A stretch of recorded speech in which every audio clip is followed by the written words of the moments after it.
जय गुरु जी, शुक्राना गुरु जी। जय गुरु जी संगत जी।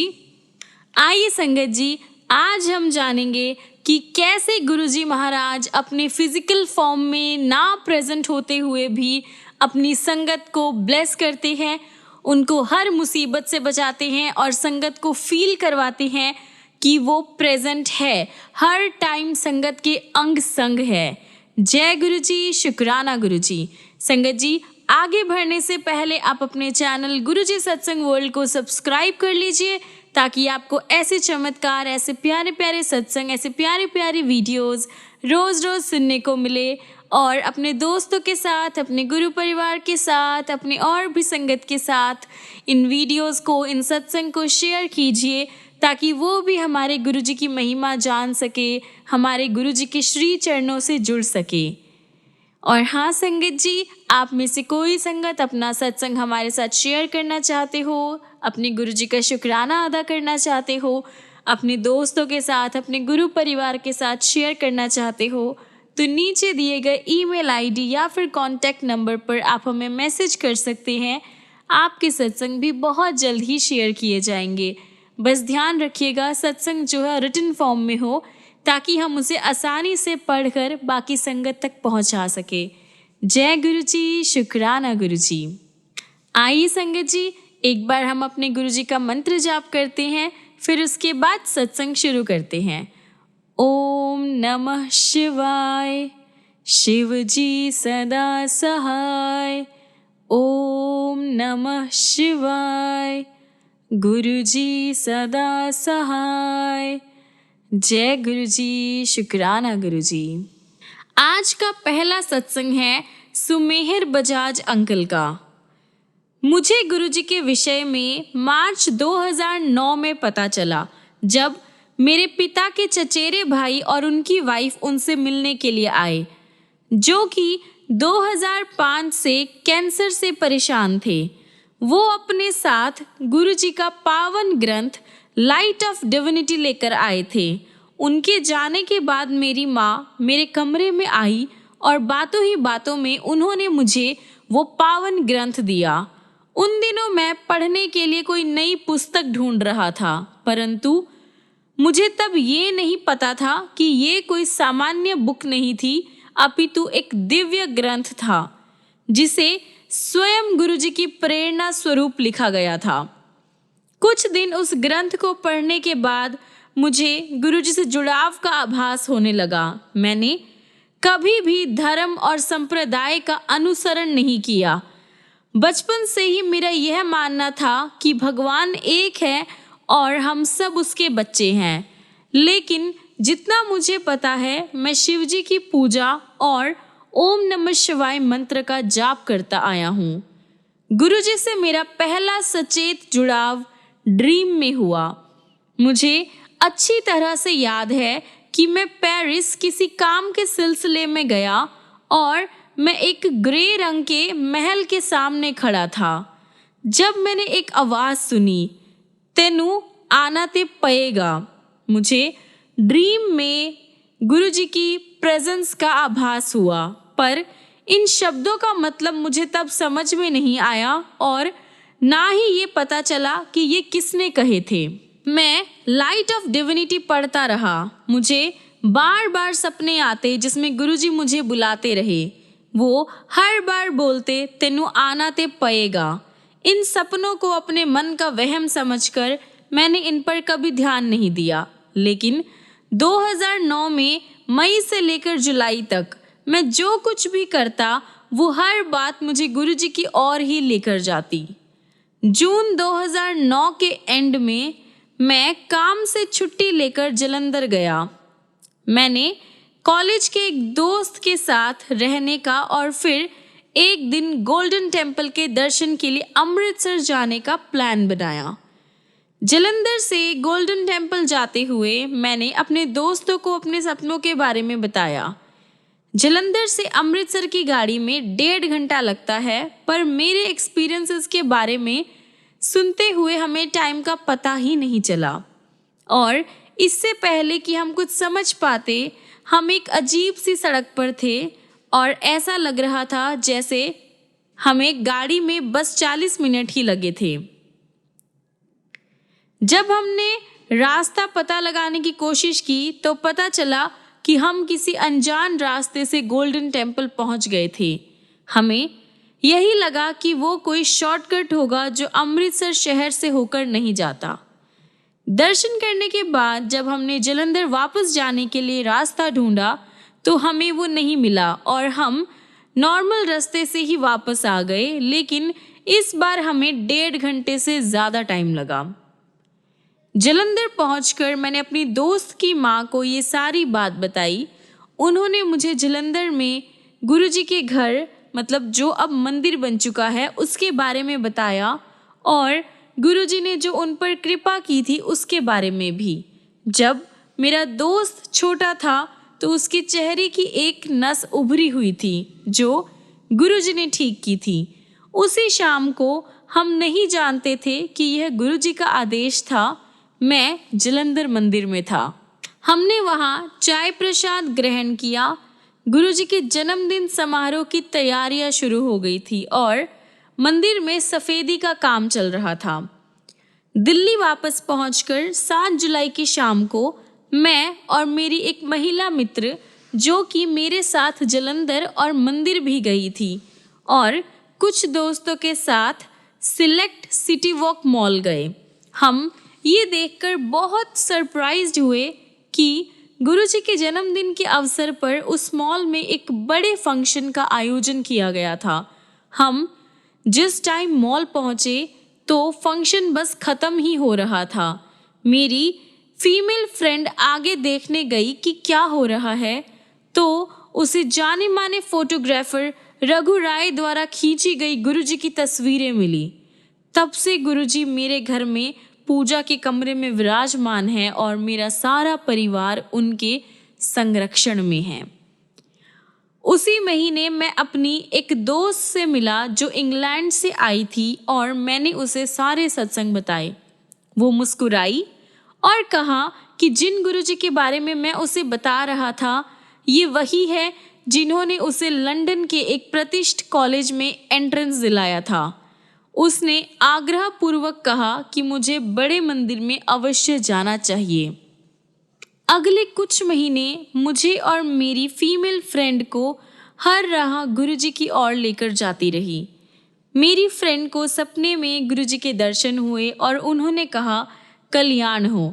यहाँ तक कि हर जगह, चाहे वो दुकान हो या फिर किसी दोस्त का घर, गुरुजी की तस्वीर के रूप में उनकी प्रेजेंस का आभास होता। जब हम बड़े मंदिर गए तो वहाँ भी मुझे सर्वशक्तिमान गुरुजी की उपस्थिति का आभास हुआ। मुझे फील हुआ कि मैं कितना भाग्यशाली था और मैंने गुरुजी से प्रार्थना की कि जीवन के सफ़र में वो हमेशा मेरा मार्गदर्शन करे। मैं अपने पिता के स्वास्थ्य और हम सब के कल्याण के लिए भी प्रार्थना करी। वैसे तो मैं यह बात भी स्वीकारता हूँ कि अभी भी मेरे मन में कई सवाल थे। ऐसा कैसे होता है कि ईश्वर स्वयं धरती पर आते हैं और कैसे चुनते हैं कि किसको आशीर्वाद दे? क्यों एक विशेष पथ ही उन तक पहुंचा सकता है? भगवान का आशीर्वाद प्राप्त करने के लिए क्या सिर्फ अच्छे कर्म करना ही काफ़ी नहीं होता? ऐसे बहुत सारे सवाल मेरे मन में चलते रहते थे। नवंबर 2009 में मुझे लिवर की एक बहुत बड़ी बीमारी हुई, जिसका कारण शायद मेरे काम का अत्यधिक बोझ और अत्यंत व्यस्त जीवन शैली था। यानी मेरा बिजी लाइफस्टाइल शायद इस प्रॉब्लम की कारण था।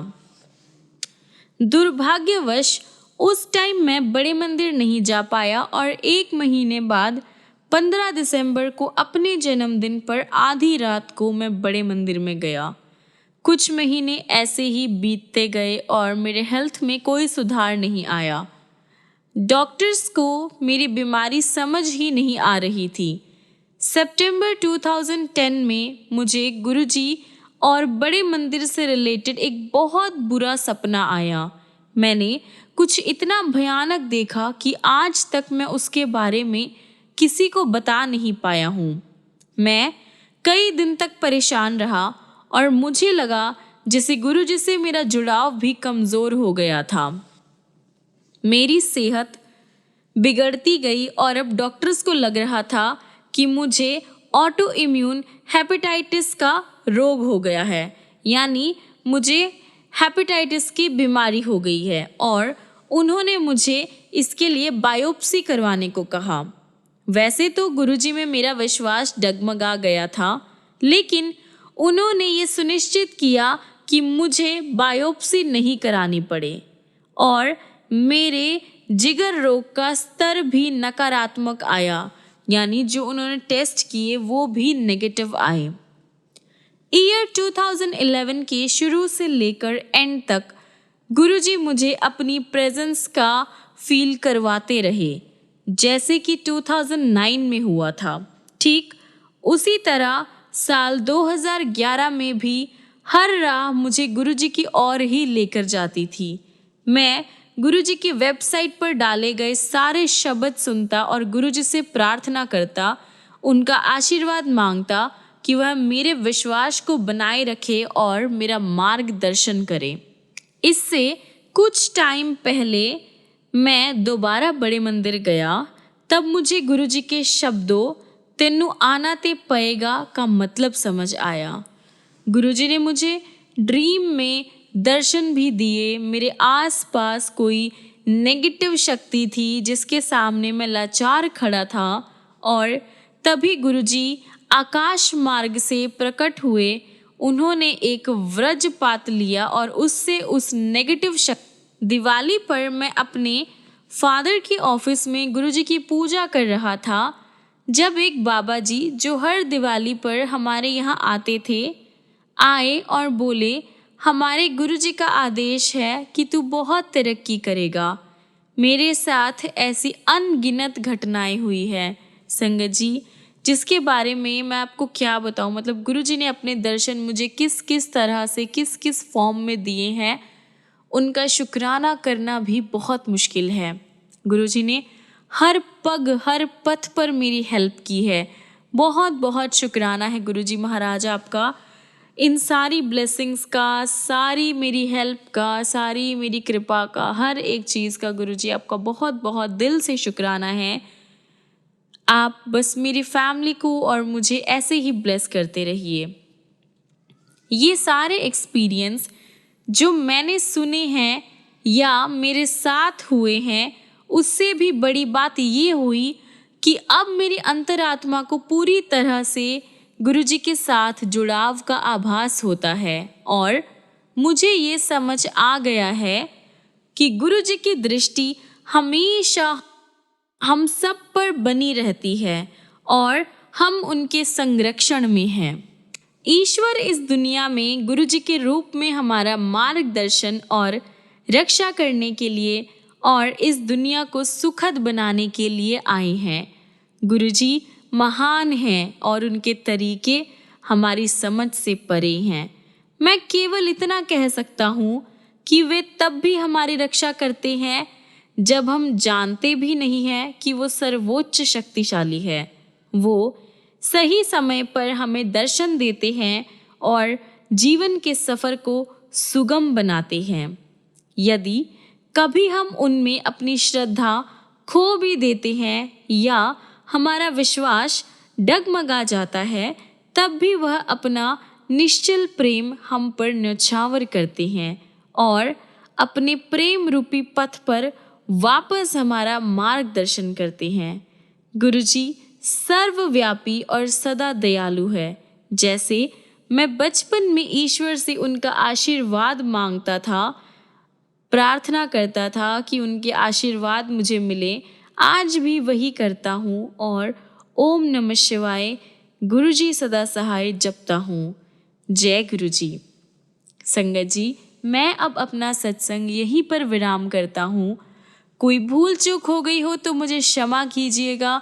बस आप सबको इतनी सी बात कहूँगा कि गुरुजी पर ध्यान लगाए, उनको प्यार करे। वो तब भी आपको ब्लेस करते हैं जब आप उनको नहीं जानते हैं और वो आपको अपने आप से जोड़ने के लिए भी खुद ही आएंगे।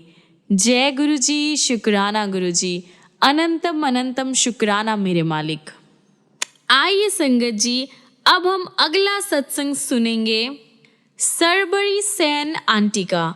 तो आंटी जी अपना सत्संग कुछ इस तरह से शुरू करते हैं।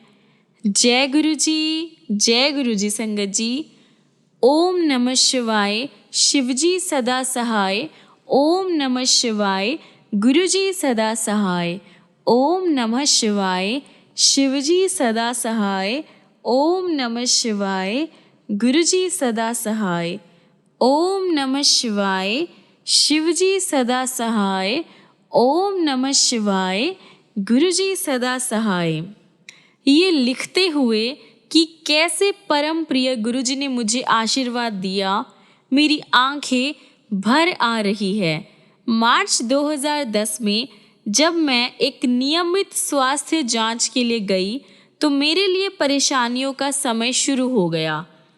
इन्वेस्टिगेशन के जब रिजल्ट्स आए तो मुझे ब्रेस्ट कैंसर पाया गया। उसके बाद भी मेरी और भी अलग अलग इन्वेस्टिगेशंस हुई, सारे मेरे टेस्ट हुए। तो वैसे तो मैं हेल्दी दिखती थी, जिससे मेरे डॉक्टर्स जो थे वो काफ़ी सरप्राइज थे, हैरान थे। लेकिन जो सच्चाई थी वो इससे बहुत ऑपोजिट थी। मेरी बीमारी बहुत ही स्पीड से बढ़ती जा रही थी। मैं हमेशा एक अनुशासित जीवन जीती रही, साथ ही अपने आहार और दिनचर्या का भी बहुत ध्यान रखने के कारण मेरी सेहत अच्छी थी। यानी मैं फूड का और अपने रूटीन का दोनों का ही बहुत ख्याल रखती थी।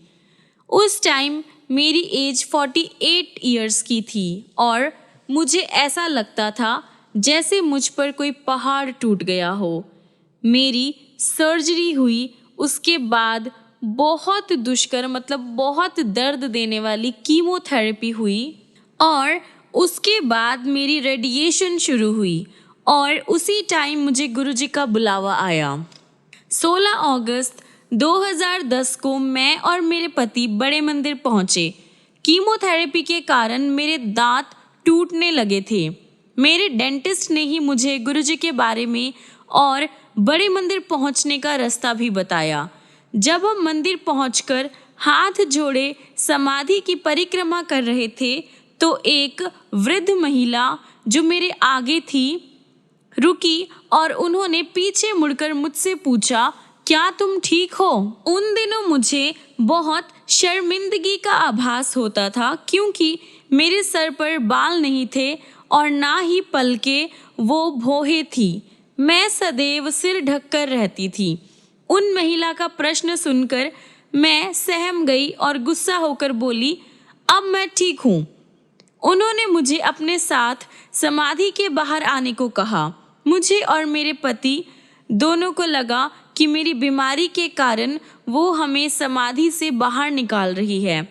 मेरे पति तुरंत मुझे बाहर लेकर गए। वो महिला हमें अपने साथ गाड़ी तक लेकर गई और उन्होंने हमें एक किताब दी, लाइट ऑफ डिविनिटी। मैं सरप्राइज्ड होकर बस पुस्तक को देखती जा रही थी। तब मेरे पति ने मुझे उनसे ये कहने को कहा कि उस किताब के लिए हमें कितने पैसे देने थे। गुरुजी के भेजे हुए उस महिला रूपी दूत ने हाथ जोड़कर मुझसे कहा कि वो तो बस सेवा कर रही थी। उन्होंने मुझसे कहा कि गुरुजी ने तुम्हें अपनी शरण में ले लिया है और फिर उन्होंने मुझे गुरुजी का एक स्वरूप भी दिया। अपने उपचार कराते हुए मैं हर दिन उस ग्रंथ को पढ़ती, लेकिन मुझे इस बात से परेशानी होती कि सभी सत्संग उन भक्तों के थे जिन्होंने गुरुजी को शारीरिक रूप में देखा था। मुझे लगा शायद मैं बहुत अभागी हूँ और अयोग्य हूँ कि गुरुजी ने अपना शरीर रूपी चोला छोड़ देने के बाद मुझे अपनी शरण में लिया था। मैं बड़े मंदिर हर सोमवार और अन्य दिन भी लंगर प्रसाद के लिए जाने लगी। मेरा उपचार 26 मई 2011 तक चला और मेरी सेहत, ताकत और इम्यूनिटी में निरंतर सुधार आता रहा, यानी कंटिन्यूअस सुधार आ रहा था। हर एग्जामिनेशन के रिजल्ट्स यही होते कि इतनी भयानक कीमोथेरेपी के बाद भी मेरे इंटरनल जो पार्ट्स थे वो बिल्कुल नॉर्मल तरह से और अच्छी तरह से काम कर रहे थे। उसी टाइम मेरी हड्डियों की जांच हुई और इसके रिजल्ट्स भी बिल्कुल ठीक आए। डॉक्टर्स ने मेरा कीमोपोर्ट यानी एक छोटा उपकरण जिसके माध्यम से रसायन चिकित्सा दी जाती है वो भी निकाल दिया। 2 सालों के बाद अब मुझे सारी पीड़ाओं से, सारे दर्दों से छुटकारा मिल गया है। ये बुरा टाइम बहुत लंबा चला, लेकिन गुरुजी ने मुझे इससे बाहर निकाला है। बचपन से ही मुझे किसी भी रूप में नारियल से एलर्जी रही है। अगर मैं सिर में नारियल का तेल भी लगा लेती तो मुझे तुरंत फफोले हो जाते। मुझे नारियल से बहुत डर लगता था और मैं बहुत सावधान रहती थी, क्योंकि डॉक्टर्स ने मुझे कहा था कि नारियल मेरे लिए जानलेवा भी हो सकता है।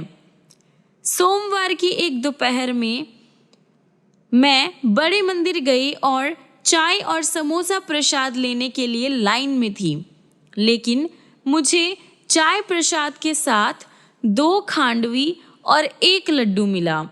मैं बस उस खांडवी को देखती जा रही थी जिस पर घिसा हुआ नारियल डला हुआ था। मैं गुरुजी के प्रसाद को कैसे ना करती और मैं उसे खा भी कैसे सकती थी। मैं बहुत ज़्यादा कंफ्यूज्ड थी। मैं 1 मिनट तक बस उस खांडवी को देखती रही और फिर हिम्मत जुटाकर जय गुरुजी बोली और उसे खा गई। घर जाते टाइम मैंने अपने पति को फ़ोन करके कहा कि शायद मुझे हॉस्पिटल जाना पड़े, क्योंकि मैंने 2 खांडवी खाई थी। मेरे पति बोले कि हम 2 घंटे इंतज़ार करके देखेंगे। संगत जी, 2 घंटे बीत गए, फिर 20 घंटे और फिर 200 घंटे, लेकिन मुझे कुछ नहीं हुआ। आज तक बड़ा मंदिर ही वो जगह है जहाँ मैं बिना किसी चिंता के नारियल खा सकती हूँ। ये है हमारी गुरुजी की ब्लेसिंग। संगत जी, जिस टाइम मैं कैंसर से लड़ रही थी, मेरी बेटी की सगाई हो चुकी थी और जनवरी 2011 में उसकी शादी तय थी। गुरुजी के शरण में आए हमें बस 1 महीना हुआ था और लड़की के परिवार वाले हमारे साथ बहुत बुरा व्यवहार करने लगे थे। 5 सितंबर को मेरी 6 घंटे लंबी कीमोथेरेपी होने वाली थी और उससे 1 दिन पहले हमारी बेटी की सगाई टूट गई। हमारा परिवार पूरी तरह से टूट गया और अगले दिन अपनी कीमोथेरेपी को लेकर भी मैं बहुत तनाव में थी। ऐसा लग रहा था जैसे हमारी सारी दुनिया खत्म हो गई थी और हम बस एक अंधेरी गुफा में चले जा रहे थे जहां रोशनी की कोई किरण नहीं दिखाई दे रही थी। संगत जी, हमें कुछ भी समझ नहीं आ रहा था कि हमारे साथ ऐसा क्यों हो रहा है। मेरे पति बोले, हमारे दुखों का कोई अंत ही नहीं है। हमारे मित्र और रिश्तेदार हमारे दुर्भाग्य को लेकर तरह तरह की बातें बनाने लगे। हमें मेरी बीमारी और बेटी की टूटी सगाई से उभरना था और हमने गुरुजी से हिम्मत मांगी। संगत जी, जब ऐसा वक्त आता है ना, तभी पता चलता है कि कौन आपका सगा है और कौन नहीं। और हमारे रिश्तेदारों ने हमारा बहुत मजाक बनाया, हमारे कष्टों को लेकर, हमारी बेटी की सगाई को लेकर उन्होंने बहुत सारी बातें बनाई। उस टाइम हमें पता लगा कि हमारा भगवान के अलावा, गुरुजी के अलावा हमारा कोई नहीं है और हमने अपनी झोली गुरुजी के आगे कर दी। गुरुजी, हमें हिम्मत दो, हमें ब्लेसिंग्स दो, हमारी हेल्प करो। हमने अपनी सारी पुकार संगत जी सिर्फ और सिर्फ गुरुजी के आगे रखी, क्योंकि गुरुजी कहते हैं लोगों के आगे नहीं रोना, लोगों ने सिर्फ और सिर्फ आपका तमाशा ही बनाना है। कुछ भी बात हो मुझसे आगे करो, मेरे स्वरूप के आगे करो, मुझसे आकर कहो। जितने भी दुख हैं जिनको बांटना है आपने, सब कुछ मेरे आगे करो, क्योंकि ज़माना तो सिर्फ और सिर्फ आपका मजाक उड़ाने के लिए है। हमेशा अपार प्रेम देने वाले गुरुजी ने ही हमें उस बुरी सिचुएशन से निकाला और 1 साल बाद फरवरी 2012 में हमारी बेटी की शादी हो गई। सच कहूँ तो मेरी बेटी और उसके पति को सामंजस्य बिठाने में कुछ कठिनाइयाँ आ रही है, लेकिन हम जानते हैं कि गुरुजी उसकी परीक्षा लेकर उसको निखार रहे हैं और सब ठीक है और सब ठीक करेंगे हमारे गुरुजी। मेरी गुरुजी से यही विनती है कि वह सदा हमें अपने चरण कमलों में रखे और अंत तक हमारे साथ रहे। वह भगवान है, मालिक है, जो गुरुजी कह दे वो होकर ही रहता है। संगत जी, जो भी गुरुजी कहते हैं वो पत्थर की लकीर है, गुरुजी की ब्लेसिंग्स है, गुरुजी का प्यार है, गुरुजी का दुलार है। संगत जी, आप बस गुरुजी से दुआ कीजिए, उनसे प्रार्थना कीजिए, वो आपको अपने आप से जोड़े रखे और आपको कभी भी कोई भी प्रॉब्लम हो, आपको सिर्फ और सिर्फ गुरुजी के सामने आना है। संगत जी, उनके पास बैठना है, उनके साथ अपनी प्रॉब्लम्स को शेयर करनी है। उनके अलावा संगत जी आपका कोई नहीं है, सिर्फ और सिर्फ गुरुजी है, जो आपकी माँ भी है, बाप भी है, भाई भी है, बहन भी है, बच्चे भी हैं, हस्बैंड भी है। सब कुछ आपके गुरुजी होते हैं। संगत जी, आप बस गुरुजी के पास आइए, दिल से पुकार लगाइए और दुनिया तो सिर्फ तमाशा देखने के लिए है। संगत जी, आपके दुखों को सिर्फ और सिर्फ गुरुजी देखेंगे। संगत जी, अब मैं अपना सत्संग यहीं पर विराम करती हूँ। मुझसे कोई भूल चूक हो गई हो तो मुझे क्षमा कीजिएगा और मैं अपने प्यारे गुरुजी महाराज का बहुत बहुत शुक्राना करती हूँ कि उन्होंने इतनी सारी अपार ब्लेसिंग्स दी, मुझे इतना ब्लेस किया। बहुत बहुत शुक्राना है गुरुजी आपका, हर पल का शुक्राना है, हर क्षण का शुक्राना है मेरे मालिक। बस मुझे ऐसे ही अपने चरणों से जोड़े रखना। जय गुरुजी, शुक्राना गुरुजी। आइए संगत जी, हम अपने आज के सत्संग को यहीं पर विराम करते हैं और ख़त्म करने से पहले हमारे गुरुजी महाराज का मंत्र जाप करते हैं। ओम नमः शिवाय, शिवजी सदा सहाय। ओम नमः शिवाय, गुरुजी सदा सहाय। ओम नमः शिवाय, शिवजी सदा सहाय। ओम नमः शिवाय, गुरुजी सदा सहाय। ओम नमः शिवाय, शिवजी सदा सहाय। ओम नमः शिवाय, गुरुजी सदा सहाय। ओम नमः शिवाय, शिवजी सदा सहाय। ओम नमः शिवाय, गुरुजी सदा सहाय। ओम नमः शिवाय, गुरुजी सदा सहाय। जय गुरुजी, शुक्राना गुरुजी।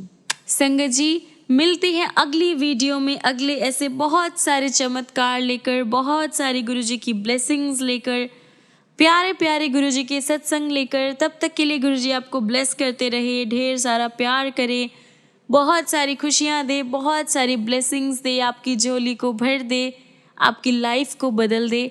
और संगत जी, आप भी गुरुजी को दिल से प्यार कीजिए, दिल से याद कीजिए, कंप्लीट फेथ एंड सरेंडर कीजिए।